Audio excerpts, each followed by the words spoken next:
Hi, I'm Erika, and I'm a designer, and I'm a 21-year-old kid who at home has a very strict curfew. So when it turns 11, I get alerts from my mom.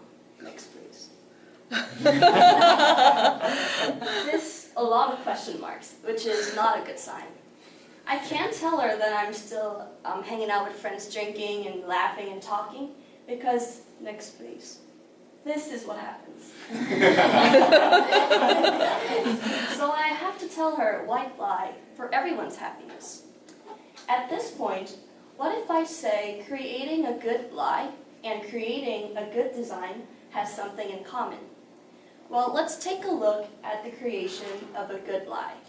Next page. Number 1, evaluate the question. Is the question really asking you of the information, or is the question just telling you that you are in big trouble? My mom's question was the latter, so I have to lie in a very specific manner. Next. Meaning that this one is good, and that one is a bad one. Next. Number 2, focus on the typical. A very important thing in lying is that it has to be reasonable. So, the more typical the settings of a lie, the more persuasive is the lie.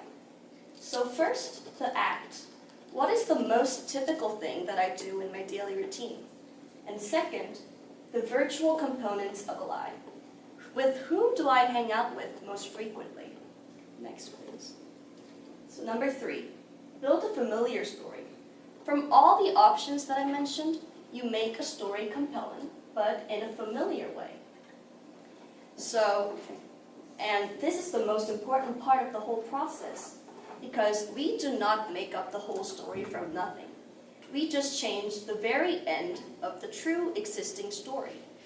Let's say you had a design club meeting yesterday, and what you're going to tell your mom is that you had a design club meeting today.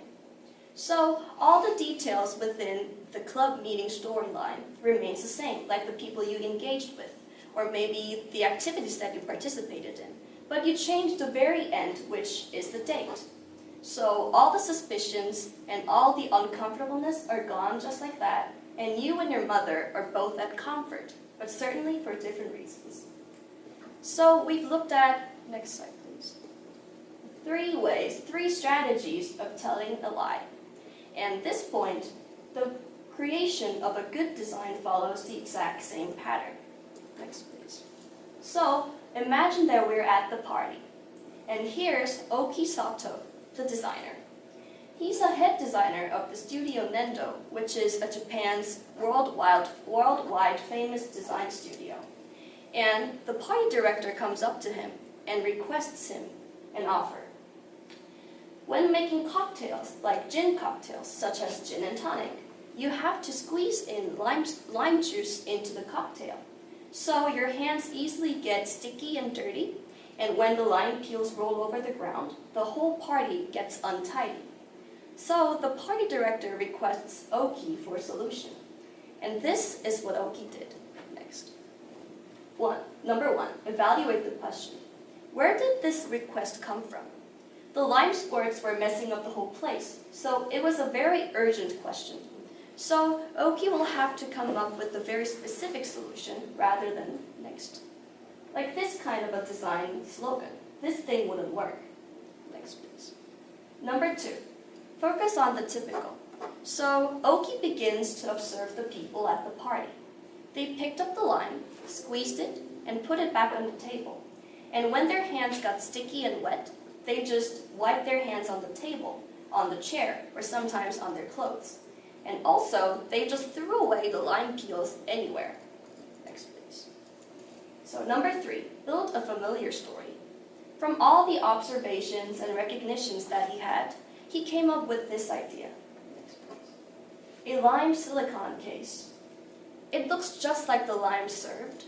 So the people just picked up the case, squeezed it, and put it back on the table, just like they always did.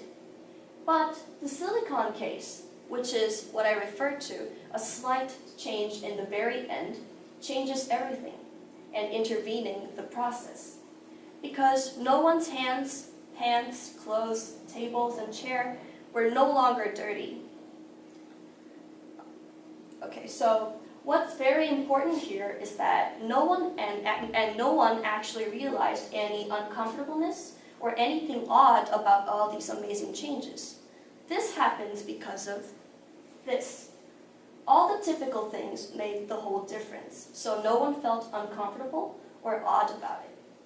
So, Sato Oki refers to this as a sense of a half a step, meaning that design is not about creating something totally different or totally new, but it's about something to think a half step forward from the current status quo. So, what he did was exactly matching with my process of lying. So, lying and designing seems pretty much alike because they're both about answering someone else's question. So, I introduced a technique to focus on the typicals and to believe in yourself and your senses to give it a try. So then, how do you design your own answers to the question that you face in your daily lives? When we face questions, we tend to feel urge to be creative. Next, please.